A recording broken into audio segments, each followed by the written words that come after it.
Welcome back to the Deep Dive.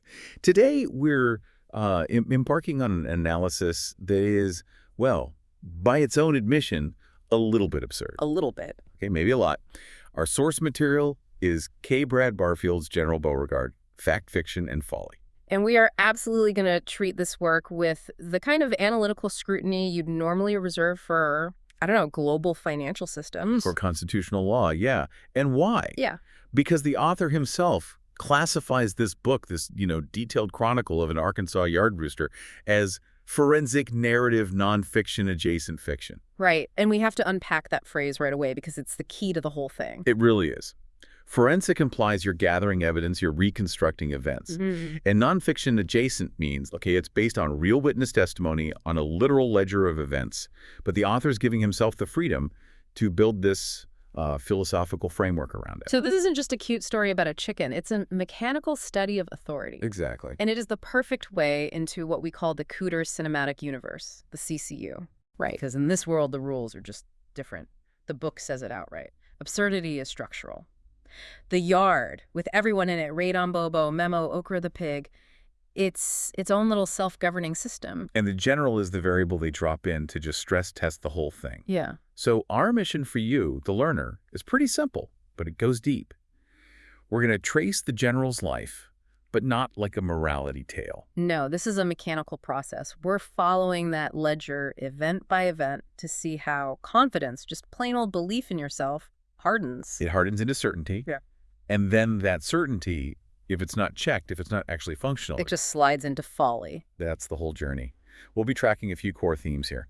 The nature of authority, for one. The crushing weight of symbols. I mean, what happens when you ask an object to do way too much intellectual work? And maybe most importantly, how a system corrects itself. Often, pretty brutally. And the whole thing is framed by this one perfect quote that we're going to keep coming back to. He was not ornamental, he was operational. Until he wasn't. That until he wasn't, that's everything. It's the whole story. So we're looking for real, repeatable insights here. Things that could apply to a boardroom just as easily as they apply to a fence post. Exactly. You have to ignore the feathers and focus on the framework. Right. So let's start at the beginning. That one single moment that kicks off the whole conflict right from the prologue. Right. Part 1. The apex claim. Arrival and establishing jurisdiction. So the source, right from the start, it zeroes in on how ambiguous the general's arrival was. No one could agree on the time. Why is that detail so important for his claim to authority? Well, because it immediately pulls his arrival out of the personal. It's not about him. It's now a structural event. Okay. The text says he appeared right at the hinge of the day. Or, even better, after coffee but before confidence. I love that line. And it's perfect, right? It's a moment of transition, of low focus. He didn't show up before the system was awake or after it was running smoothly. He arrived when it was most vulnerable, exactly. Most susceptible to just defaulting to passive acceptance instead of putting up a fight. And I found the description of the reaction to him just fascinating. The yard sees him, and the human response is this simultaneous certainty and disbelief. Yeah, they know he's there, but they can't quite process what it means. And the book nails the coping mechanism. This is when you're faced with an unnecessary mystery, the brain defaults to paperwork. It's so true. Instead of challenging the anomaly, you just try to formalize it, to file it away. The neighbors, the humans, nobody wants to be the one to escalate it. So they just absorb him, like an unexpected bill or something. Right, and because there's no clear start time, it almost feels like he was always there, and they just hadn't noticed him yet. And then there's the crow itself. The book is so clear that this wasn't just a biological thing. It was a policy announcement. It was. The witnesses were all sure about this. It wasn't some, ornamental rooster sound. It was a declarative crow projected, sustained, and untroubled by consequence. That wording is so deliberate. Every word matters for the forensic style. Declarative means it has purpose. Sustained means commitment. And when people described it, they used words like organized. Organized. Yeah. And why is that the key CCU detail? Because a system can ignore noise. It can't ignore structure. An organized sound implies there's intent behind it. There are rules. Precedence, even. It sounds like it's been rehearsed, which confirms he arrived already acting like he was part of a regulated system that everyone else was just late for. So his operational presence is established before his identity is. Exactly. And the next thing is the immediate recognition of rank. He doesn't land and look around.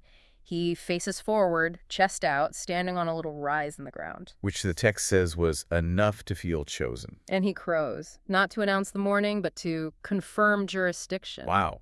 Confirmed jurisdiction. Right. He's not asking for a spot in the pecking order. He's just confirming the boundaries of his command.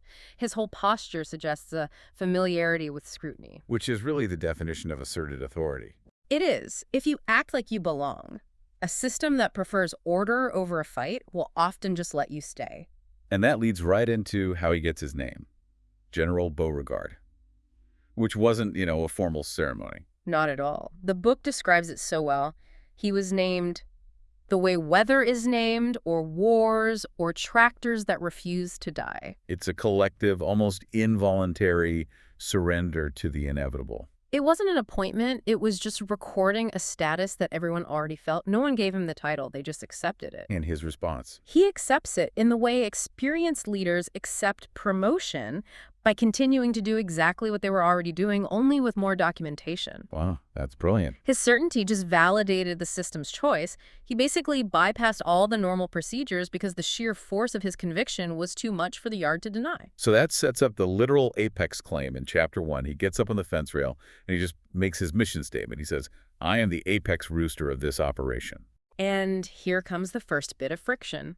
Ray Don Bobo, the skeptic, is leaning there and gives him the factual rebuttal. You're the only rooster. Just lays out the material reality. But the general's comeback is pure, uncut folly, as the appendix will later define it. He says, scarcity does not negate supremacy. It clarifies it. We have to stop there for a second. That's not just a clever line. That is the core mistake that drives his entire crisis. He's defining reality in terms that only make sense to him. It's completely self-referential. In his mind, no competition doesn't make him less powerful. It makes his power absolute. But why didn't Ray Don push back on that? I think the source implies the cost was just too high. The general didn't dominate with force. He dominated with that unwavering certainty. He acted as though the rules were already written and merely awaited enforcement. So challenging him meant challenging the whole structure he was asserting. And that's just too much work. It's a key insight for any organization, right? Right. Authority takes hold not because it's logical, but because fighting it takes more energy than just going along with it. So you absorb the absurdity. You absorb the absurdity, and his assertion immediately changes the yard's relationship with time. Ray Don realizes the crow isn't an alarm clock. It's a deadline. Yeah. If you get up after it, you're not just late. You're already behind the curve that the general has set. So the conclusion is clear. He established jurisdiction just through pure conviction, and the system, by just passively accepting him, validated that conviction. The conflict was structural from the very beginning. Okay, so once that initial authority is established, he needs a way to formalize it, to make it real. Which brings us to part 2, the mechanics of symbolism, the pin in the cloth. And this is chapters 2 and 4. The philosophical heart of the whole book is in the appendix, which defines a symbol as an object asked to carry meaning beyond its structural capacity. Right, and this is where we move from the external assertion of authority to the internal psychology that has to sustain it. The general's entire crisis comes from this fact. He asks an inert object to do a huge amount of emotional and structural work for him. The key insight for you, the learner, is right there. Objects are inert. Meaning is not. The pin itself was harmless. It was the meaning he put on it that caused all the strain. And factually, what was this grand symbol of his rank? It was a Big Chief pencil pin.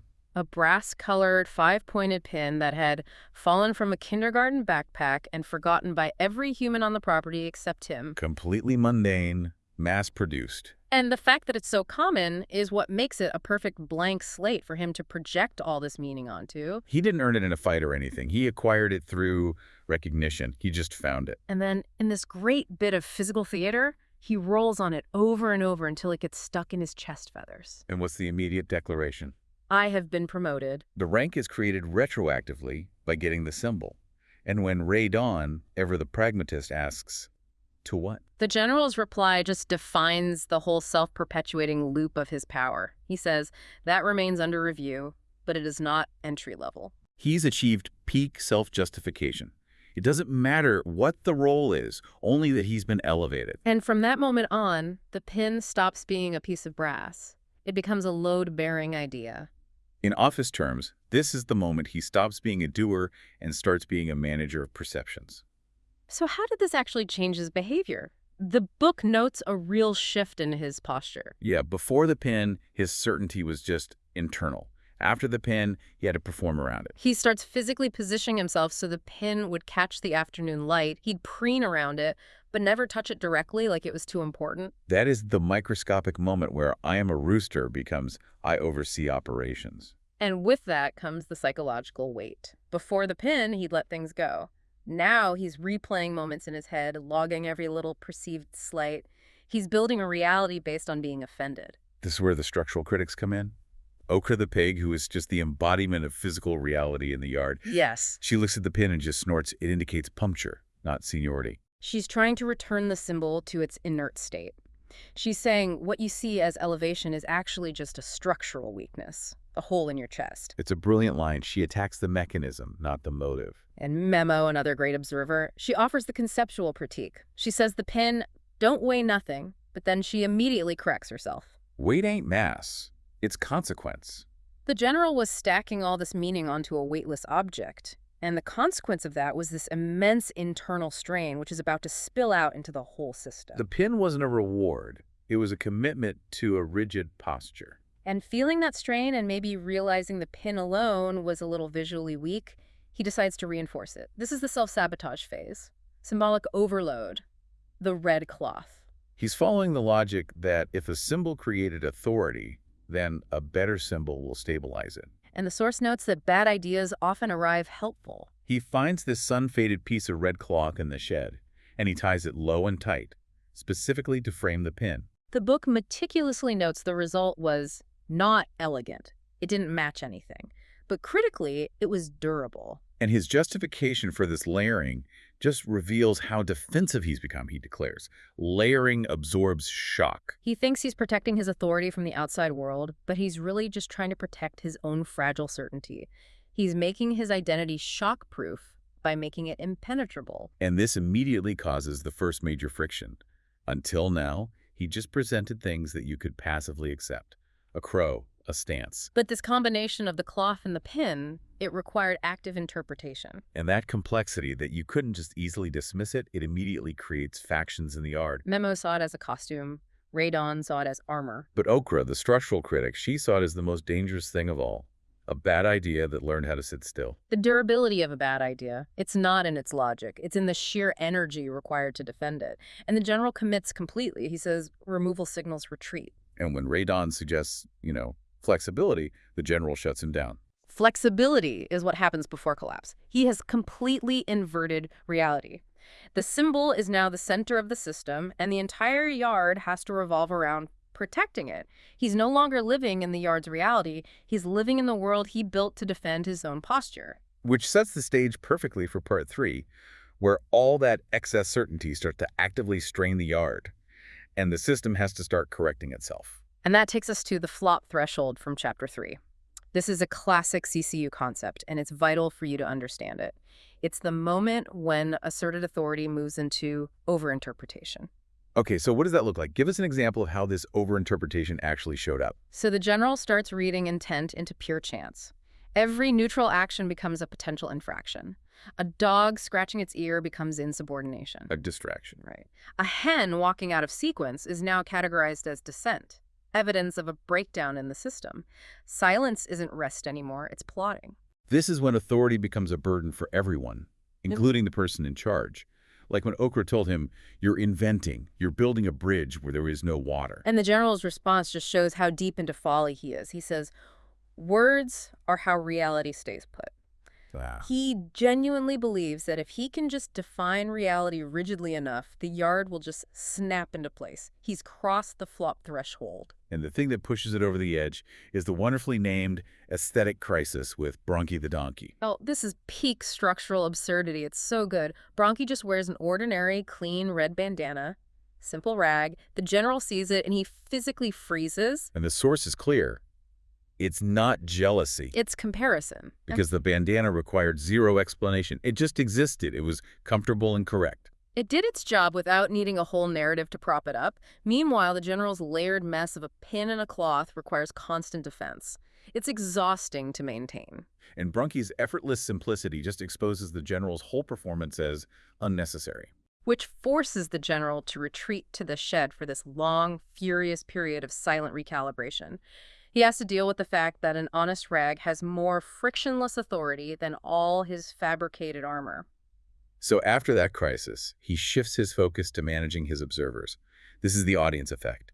In Chapter 5, he learns that belief does not require agreement. It requires witnesses. And he starts calibrating his movements obsessively. He only shows up when people are already looking. He times his crow to fall into the gaps in conversation. He realizes he's not just being observed anymore, he's being interpreted. Which has to be psychologically draining. And Memo sees it. She's the one who notes that when the yard goes quiet, the general thinks it's for alignment. But she sees the weakness. She says, he's starting to need us. Leadership tolerates absence. Need does not. The general needs the audience to validate the symbol he's wearing. His authority is now totally dependent on external approval. He's trapped. And as that need grows, he moves into the darkest phase. Escalation without motion, in Chapter 6. This is where the pressure increases, paradoxically, through stillness. Explain that. How does a rooster escalate things by standing still? It's a masterclass in psychological control. He just stops pacing. He stands perfectly still for hours, just logging all the deviations in his head without correcting them. He's monitoring drift, but what he's really doing is forcing everyone else to monitor him. The system now has to waste energy anticipating his next move instead of just functioning. He becomes a psychic anchor. Right. And Okra sees the strain. She warns him that he's haunting himself by replaying all these little deviations. She tells him to stop narrating. And the peak of this is when he withholds his crow, his one truly reliable function. He declares that time has grown complacent and that he is withholding confirmation. He deliberately injects radical uncertainty into the system. And it works. It creates chaos. The dogs get restless. The hens are all off schedule. And he learns the most dangerous lesson of all. Control did not require action. It required anticipation. He's moved beyond leadership and into pure conditioning. Which is when Memo says he stopped asking. Now he's training. He's manufacturing a dependency on himself by taking away the one thing they could depend on. So the confrontation with the critics becomes inevitable. Memo delivers the first formal objection in Chapter 7, and it's a masterpiece because she doesn't argue about who he is. She argues about his function. She comes up to him on the porch, which is a human space, so it's like a formal recording of the objection. And she tells him, with the just surgical precision, you're manufacturing disorder, so you can be the solution. That applies to every organization that has ever needed a hero. A leader who solves problems they created themselves just to look important. Precisely. And the general tries to defend himself with his old line, this is structural, but Memo just throws it right back at him. She said that's why it's so dangerous. A structure should prevent chaos, not require it to exist. And then comes the final performance test. His arguments have failed, so he tries to reassert authority the only way he knows how. The crow. And the crow fails. It just fails. It fails because the system has mentally checked out. The sound cracked against the trees and fell flat. The ultimate objection wasn't an argument, it was just non-response. The yard refused to play the game anymore. His performance produced no alignment, and the system had recorded the objection. The whole fragile structure of his certainty had just shattered. That spectacular failure leads directly into the correction phase. Part 4, the deconstruction of posture. In Chapter 8, the general makes his tactical retreat to the tree line. This is withdrawal and adaptation. And he intended this as a power move, as leverage. He expected a vacuum, that everyone would panic and demand his return, which would revalidate his authority. The source gives us a harsh lesson here, though. Withdrawal isn't humility. It's usually a recalibration to regain control. He was trying to weaponize his own absence. But withdrawal only works if your absence creates demand. And what happened instead? It created adaptation. The yard, which had just been under all this cognitive strain from him, adapted almost instantly.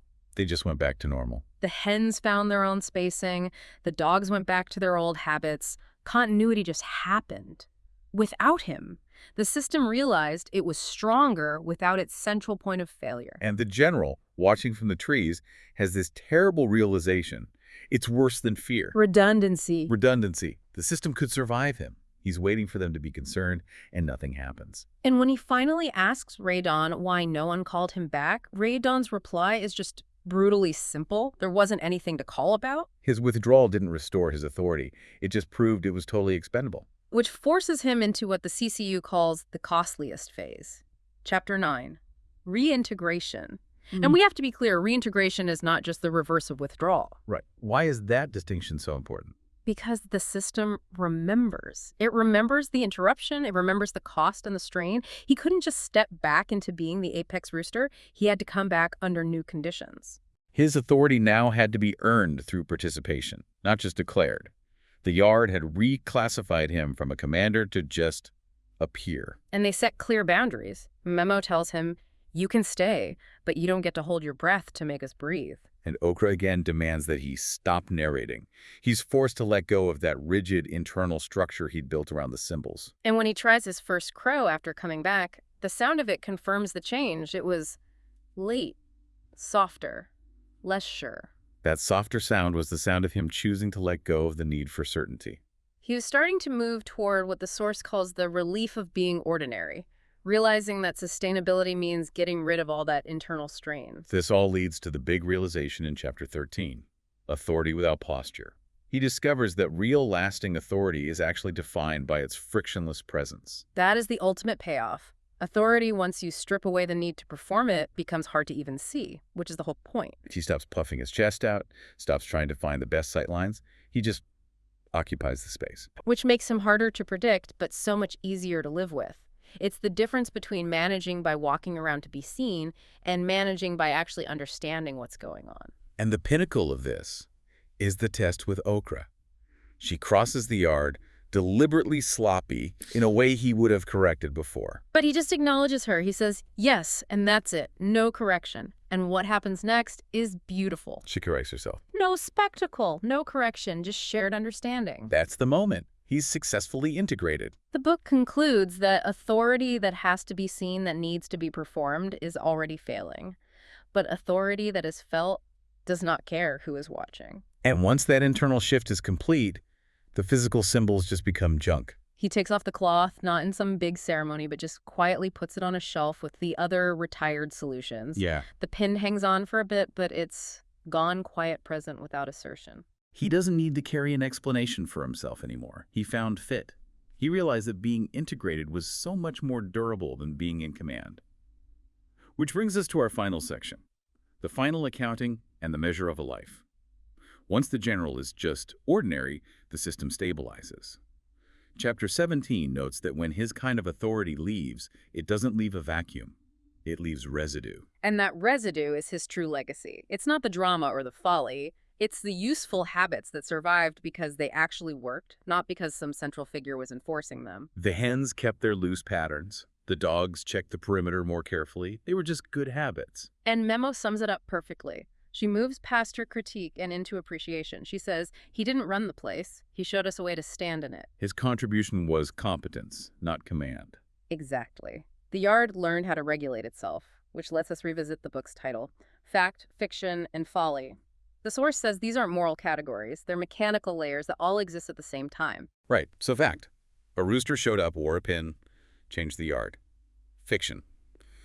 The idea that he had some grand plan to govern, that it was anything more than an instinct to project certainty. And folly, that fatal, unnecessary layer of excess certainty. We have to be clear about this definition. Folly isn't stupidity. It isn't malice. It's the layer that comes in when your explanation for yourself hardens into your identity, or when you ask symbols to carry too much meaning. It's confusing the map with the territory. It's believing your internal conviction matters more than external reality. Radon simplifies it in a way that just applies to any system. He says he wasn't wrong, he just went too far with being right. And folly stops being painful once you stop defending it. It just becomes perspective. The general's whole story leads to the ultimate assessment in Chapter 31, the measure of a life. Once he achieves that long view, where all his early drama just compresses into a brief, weird moment, what's the final metric the ledger uses? It's fit. How well a being settles into the space it occupies, how little friction it produces by the end. He didn't become bigger than the Yard. He didn't disappear. He just fit. He became unremarkable. And that state is codified when he's reclassified as the rooster who stayed. Staying is inherently undramatic. It's not about being seen. It's about choosing not to need to be anywhere else. That was not diminishment, the source says. It was completion. And that journey is sealed by the final crow in chapter 29. Which wasn't a call to arms or anything. It was simply the last one that mattered. It was short, rough, unburdened by any expectation. The sound just settled into the yard like any other noise. Confirming that the place had learned enough to keep going without instruction. That frictionless presence, that final lack of effort, was the ultimate proof that he'd succeeded. He was integrated. What an incredible journey for a rooster and a brass pin. He starts as a point of crisis, the state's certainty for authority, and finally achieves usefulness through subtraction, by choosing to fit the space instead of command it. And if we're gonna synthesize this for you, the learner, we can use that heavy coat metaphor. General Beauregard's authority, his posture, the pin, the cloth, it was like a heavy winter coat he wore in the middle of July. When he first showed up, that coat gave him an impressive silhouette. Sure. Everyone had to acknowledge it. It gave him instant rank. But the heavier the symbols got, the more that coat became this crushing internal burden. It didn't warm the yard, it just isolated him. And only he felt he had to keep it buttoned up, constantly defending it. He was fighting the season, Oh. demanding the world conform to his internal state. And that's where all the friction came from. It was only by taking it off, by removing the layers, letting the pin fall away, returning to ordinariness, that he could finally feel the breeze and actually belong to the yard instead of just presiding over it. He exchanged the exhausting performance of authority for the durability of just being present. And we'll end with a thought from chapter 27, what the ledger leaves out. It notes that over-recording is just another form of control, and that history survives best when it forgets politely. The general's most valuable contribution was teaching the system how to operate without a central, constantly performing figure. So we'll leave you with this question, building on the insights from that Arkansas yard. If authority that must be seen is already failing, what invisible, frictionless presence in your own system, your team, your family, your community, is actually responsible for the order you take for granted? And what unnecessary posture, what heavy coat of excess certainty might you be wearing that is costing you the efficiency of a functional fit? Find your frictionless presence. And thank you for joining us for this deep dive into fact, fiction, and folly.